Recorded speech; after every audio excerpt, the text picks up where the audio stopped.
हमारे आत्मी, क्या आप इस नवरात्रि में गायत्री का लघु अनुष्ठान करना चाहते हैं? और यदि आप चाहते हैं लेकिन आपके मन में कुछ शंकाएं हैं कि गायत्री लघु अनुष्ठान कैसे करें, उसकी व्यवस्था कैसे बनाएं, माला का जाप कब कब करें, कलश स्थापना करें या ना करें, अखंड दीपक जलाएं या ना जलाएं, प्रतिदिन आपको षटकर्म करना चाहिए या नहीं करना चाहिए, क्या गायत्री अनुष्ठान के अलावा और भी गायत्री की कोई सर्वसुलभ साधनाएं हैं जो इस नवरात्रि में की जा सकती हैं, चलिए जानते हैं। राधे राधे, जय श्री कृष्णा, नमस्कार। मैं आचार्य पंडित गिरीश वारोलिया। मित्रों, यदि आप इस नवरात्रि में गायत्री का लघु अनुष्ठान या अन्य कोई साधना करने के लिए जा रहे हैं तो सर्वप्रथम आप जहां पर साधना करने के लिए बैठ रहे हैं, यानी कि जो आपकी पूजा स्थली है, उसको एक दिन पूर्व आपको पूरी साफ सुथरी कर लेना चाहिए। ऐसा ना हो कि कहीं जाले लगे हुए हैं या कोई गंदगी फैली हुई है या आपकी पूजा स्थली के पीछे गंदगी है, उसको पूर्ण रूप से आपको साफ सुथरा कर लेना चाहिए। क्योंकि जिस जगह पर बैठ कर के आप 2-2.5 घंटे तक जाप करेंगे वह स्थान एकदम पवित्र होना चाहिए, और जब पवित्र होगा तभी आपके अंदर सकारात्मक विचार आएंगे। अपवित्रता होने पर व्यक्ति के अंदर जो है, एक तो मन नहीं लगता, दूसरा नकारात्मक विचार आते हैं। इसलिए एक दिन पूर्व जो है आपको पूजा स्थली को साफ कर लेना चाहिए। एक पाटे पर आप पीला या लाल कपड़ा बिछा लें, उसमें परम पूज्य गुरुदेव, परम वंदनीय माता जी, माँ गायत्री का चित्र जो पंचदेव का आता है उसको आप स्थापित कर लें। एक तरफ कलश रखने की व्यवस्था कर लें, एक तरफ दीपक रखने की व्यवस्था कर लें। यदि आप 9 दिन तक कलश स्थापना करना चाहते हैं तो जौ को आप 1-2 दिन पहले बो सकते हैं। बोने से पूर्व उन्हें 24 घंटे भिगोकर रख दिया जाए तो वो जल्दी अंकुरित होते हैं। कलश स्थापना करने से एक पवित्र वातावरण बनता है, बस सुंदरता का संचार होता है। तो इस प्रकार से आपको कलश स्थापना के लिए व्यवस्था बना लेना चाहिए। इसके पश्चात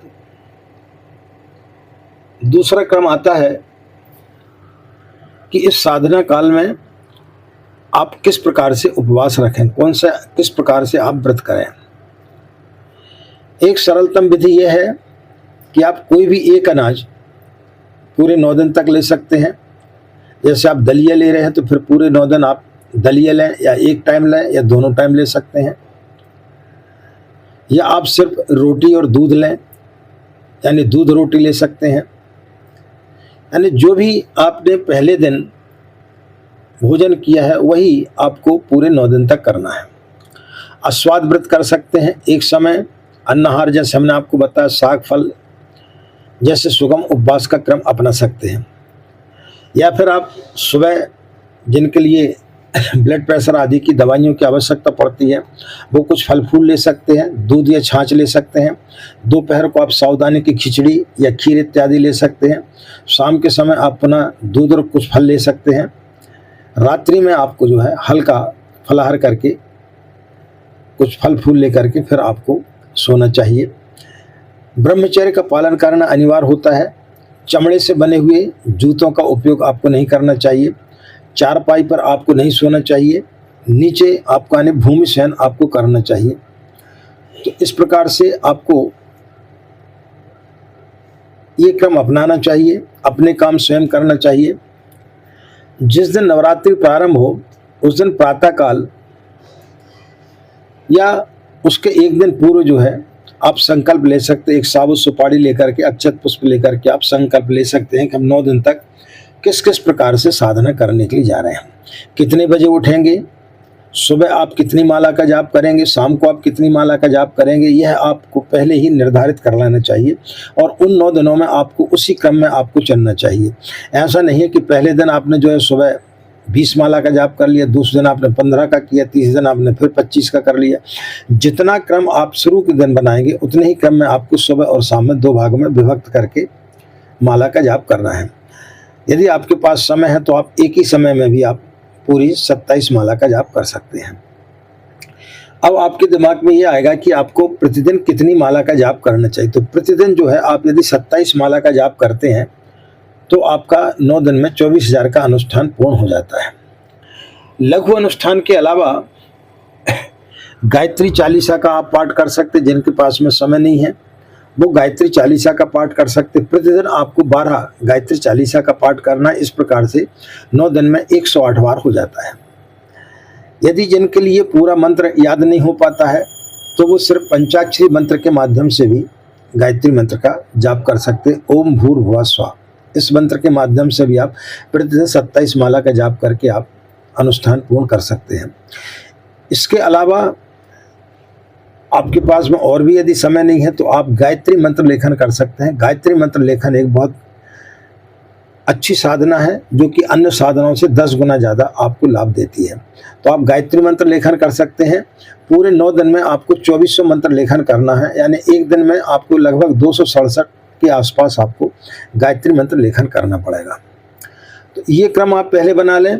इसके बाद जब आप पूजा स्त्री पर बैठेंगे पूजा करने के लिए पहले दिन, तो आपको पहले षटकर्म करना चाहिए। षटकर्म आपका पवित्रीकरण, 3 बार आचमन, शिखाबंधन, प्राणायाम, न्यास की क्रिया, ये आपको कर लेना चाहिए। पृथ्वी पूजन, इसके पश्चात जो साधक है यदि पहले से यदि उसका यज्ञोपवीत हुआ है तो ठीक है, लेकिन किसी का यदि यज्ञोपवीत नहीं हुआ है तो उन्हें इन 9 दिन में अस्थायी रूप से यज्ञोपवीत धारण कर लेना चाहिए। उसके पश्चात तिलक लगा लें, कलावा बांध लें, कलश स्थापना कर लें, दीप प्रज्वलित कर लें और सभी देवताओं का पूजन करके उनको नमस्कार करके फिर आप जब प्रारंभ कर सकते हैं। यदि आपके पास में समय है तो षोडोपचार पूजन, पुरुष सूक्त भी किया जा सकता है। स्वस्ति वाचन का पाठ कर लें और अनुष्ठान का संकल्प तो आप पहले ही ले चुके हैं। तो इस प्रकार से जप के समय आपको दीपक प्रज्वलित करना चाहिए, धूप जलाना चाहिए। अब कई लोगों के मन में विचार आता है कि हम अखंड दीपक जलाएं या नहीं जलाएं। तो 9 दिनों तक यदि आप अखंड दीपक जलाएंगे तो कई बार ऐसी स्थिति आ जाती है कि हमारा पूरा ध्यान जो है सिर्फ उसी के में लग जाता है कि कहीं दीपक बुझ न जाए, और किसी कारणवश यदि दीपक बुझ जाता है तो मन में फिर कई प्रकार के नकारात्मक विचार आते हैं कि पता नहीं हमारी साधना सफल हुई या नहीं हुई, क्या गायत्री माता हमसे रूठ गई हैं। तो फिर नेगेटिव विचार बहुत ज़्यादा आ जाते हैं। तो ऐसी स्थिति में आपको अखंड दीपक नहीं जलाना चाहिए। सुबह और शाम आप अलग से दीपक जला लें, या फिर आपके मन में ज़्यादा ही इच्छा है तो सुबह जो आपने दीप प्रज्वलित किया है वो शाम तक जलने दें, और शाम को जब आप अपनी शेष बची हुई माला पूर्ण करेंगे उसके पश्चात में आप आरती कर लें, प्रसाद वितरण कर दें और उसके पश्चात वो दीपक जितनी देर जलता है जलने दें। और सुबह जो आप कलश अलग से रखते हैं, यदि आपने कलश की स्थापना की है तो एक दूसरा कलश और आपको रख लेना चाहिए और उस कलश को आप रखा रहने दें, और शाम को जो है फिर आप उसका पश्चिम की ओर मुँह करके सूर्य को अर्घ दे देना चाहिए। कई लोगों के मन में विचार आता है कि षटकर्म या देवाहवन हमें बार बार करना पड़ेगा, तो सुबह के समय आपको ये सारे कर्मकांड करना चाहिए। शाम के समय जो है आप सिर्फ षटकर्म करके और फिर माला का जाप कर लें। कलश आपने जो सुबह रखा है अलग से उसको रखा रहने दें और शाम के समय जो है आप उसको सूर्य को अर्घ दे सकते हैं। तो इस प्रकार से आपको गायत्री की साधना करना चाहिए। 9 दिन पूर्ण होने के पश्चात में फिर आपको हवन करना चाहिए। हवन में आपको 108 गायत्री मंत्र की आहुतियाँ देना चाहिए। जहाँ तक संभव हो सके अच्छा वातावरण बनाएं और अपने परिवार के और अपने इष्ट मित्रों के साथ बैठ करके आप 108 गायत्री मंत्रों की आहुतियाँ देंगे तो वैसे भी ज़्यादा आहुतियाँ आपकी हो जाती हैं। इसके पश्चात में आप पूर्णाहुति करें। पूर्णाहुति में आप नारियल का गोला ले सकते हैं या एक साबुत सुपारी ले सकते हैं, उसके आधार पर आप जो है पूर्णाहुति कर दें। पूर्णाहुति करने के बाद में आप कन्याओं को भोजन करा दें। अनुष्ठान के साथ दान की परंपरा जुड़ी हुई है, तो परम पूज्य गुरुदेव ने सर्वश्रेष्ठ दान बताया है ब्रह्मभोज। ब्रह्मभोज यानी जो परम पूज्य गुरुदेव का साहित्य है, जो स्टिकर है, वो आप संकल्प ले लें कि हम इतने रुपए का जो है सत साहित्य गुरुदेव का कुछ लोगों तक पहुंचाएंगे, 10 लोगों को बांटेंगे, 25 लोगों को बांटेंगे, 50 लोगों को बांटेंगे। इस प्रकार से आप संकल्प लेकर के और फिर नवरात्रि के बाद में आप थोड़ा थोड़ा जो है साहित्य लोगों को बांटते रहें। तो ये जो है ये सबसे बड़ा दान होता है। तो इस दान को आपको करना चाहिए और विसर्जन करके फिर आप जो है अपना उपवास तोड़ सकते हैं। और जिस प्रकार से आप भोजन करते पहले थोड़ा, यदि आप 2 दिन तक कुछ भी नहीं लिए हैं तो आपको थोड़ा थोड़ा जो है आहार ग्रहण करके और फिर अपनी यथास्थिति में आना चाहिए। जैसे आप भोजन करते वैसे 1-2 दिन में फिर आपको वैसा भोजन करना चाहिए। तो इस प्रकार से जो साधक इस नवरात्रि में गायत्री की साधना करते हुए माता के समीप जितनी पूर्ण निष्ठा और श्रद्धा के साथ बैठेंगे, निश्चित रूप से उनको अनंत गुना लाभ प्राप्त होगा और उनकी समस्त मनोकामनाएं पूर्ण होगी, ऐसी हम आशा करते हैं। आप सभी के अंदर बैठे परमात्मा को हमारा प्रणाम। हमें आज्ञा दें। ओम शांति।